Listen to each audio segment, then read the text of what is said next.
Emotions. We all get to deal with them, the positive and the negative ones. And both of them serve a purpose, but a lot of the time we try to push away the negative emotions while we welcome the positive ones. Well, this is kind of a shame because those negative emotions, they tell us something. When we try to dig a little bit deeper, we can understand what it is that they tell us. And as you might know from experience, is that when we try to push away those negative emotions, a lot of the time they come back. We have to do something with it. We have to process these emotions. But that's easier said than done. So in this video, I want to talk about 5 different tips on how to process these, especially negative emotions.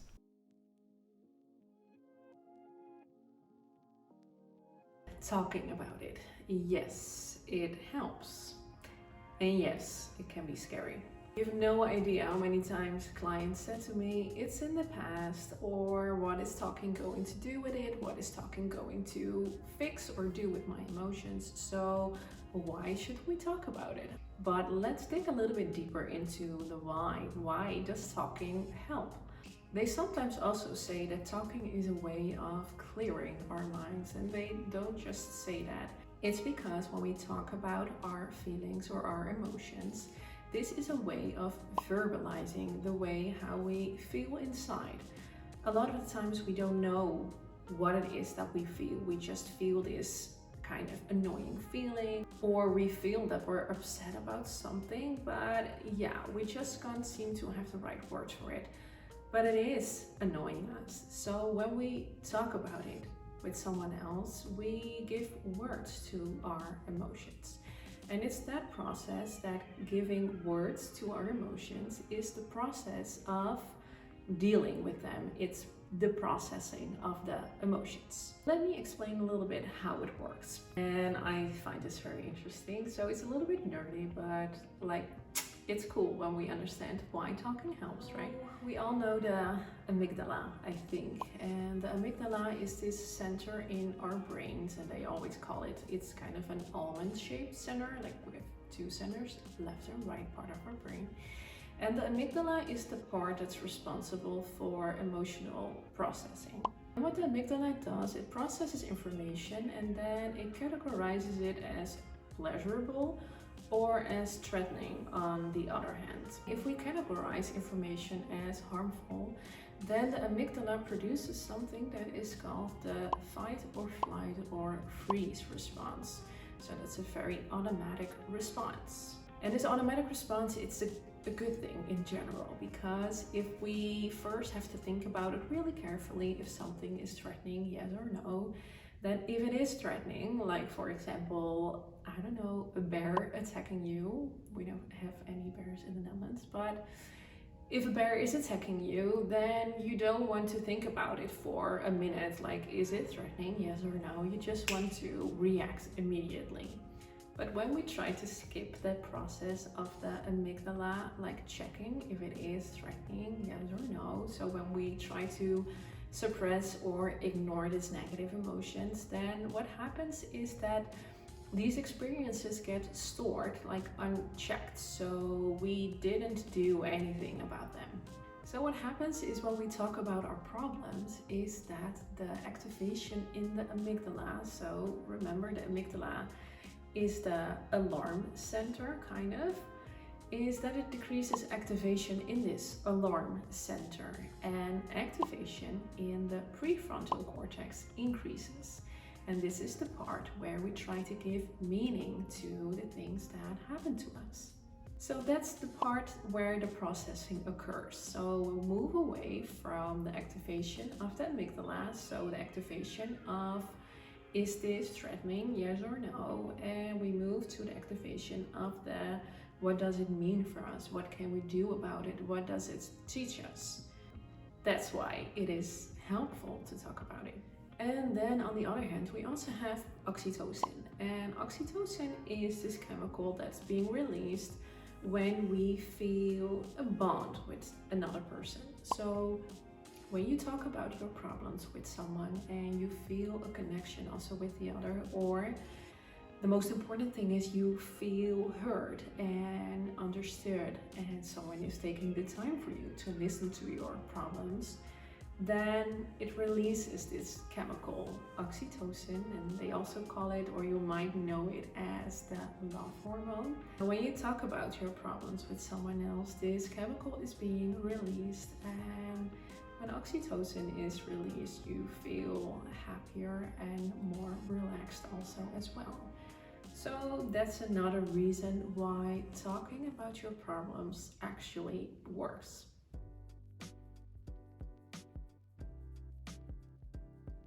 And the second tip is, don't let other people tell you how you feel about a certain situation. So I think we all recognize the people who give us the advice to just get over it, or they say other people have it way worse than you, or they say, are you still dwelling on that? Just get over it already. And some people, they mean it well, and other people don't, I think. But I think it's important that we don't focus on what other people tell us, that what we need to feel or should feel, or that what we do feel is too much, for example, or is exaggerated. And I remember myself, it was a year or 3 ago, and I had gone through something that was very painful. And I still remember that a colleague of mine told me, like, yeah, I think it hurts you more than other people, but you're quite a sensitive person. And I still remember that I was so, I don't know, I felt so unacknowledged in what I felt, that I was too sensitive and that it shouldn't have hurt me as much as it did. So don't let other people disregard the emotions that you are having. They are very real and they are very valid as well. And of course it can sometimes, or a lot of the times, it can help to look with another person, like an objectively outstander, like a therapist, and look together at your problems or the things that you're dealing with. And sometimes you can look at it from another way or from another perspective, and that can can give you new insights into the things that you experienced. But at the same time, still, the things that you are feeling, they are very real and they are very okay. And yeah, those are your emotions, and these emotions are there to tell you something. So never let other people tell you how you should feel about something.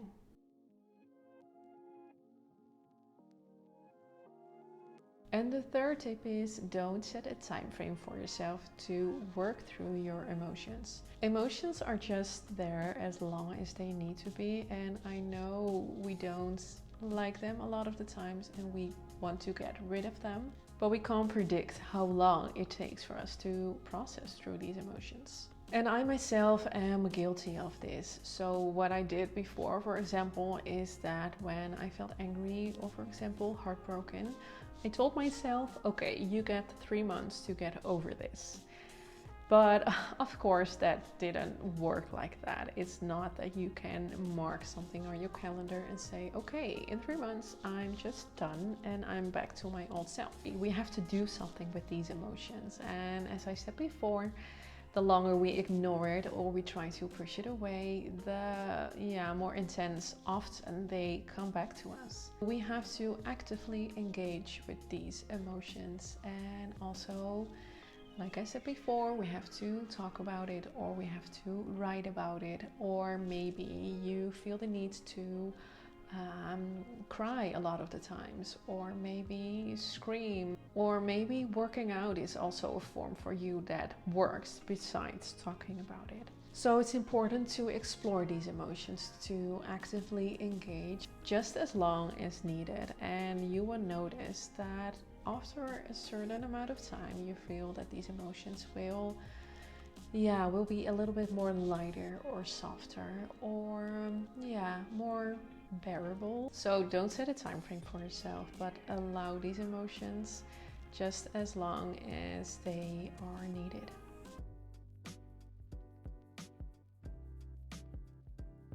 And the fourth tip is, take appropriate actions when necessary. Our emotions are there to tell us something, and sometimes emotions are there to be felt, and sometimes emotions are there to tell us something that we need to take action.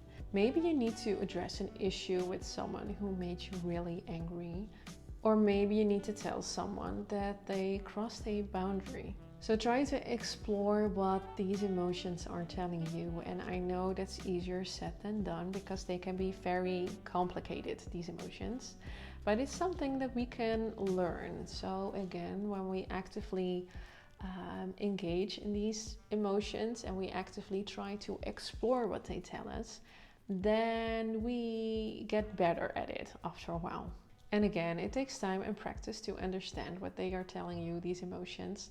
So don't pressure yourself into thinking that you have to know exactly what it is that they tell you, but just try to do something with them instead of running away.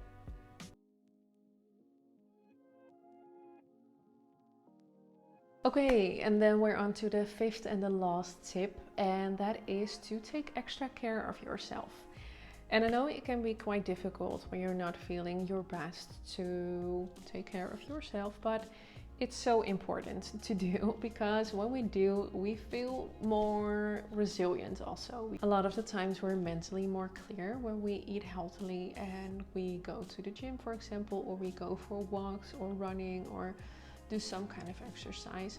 So I think that's really important also in dealing with these emotions, is that we become kind of resilient in that we take care of ourselves. Because when we feel physically stronger, a lot of the times mentally we also feel stronger, and the other way around. So it's really important to take extra care of yourself. Okay, these were just some tips on how to deal with these negative emotions.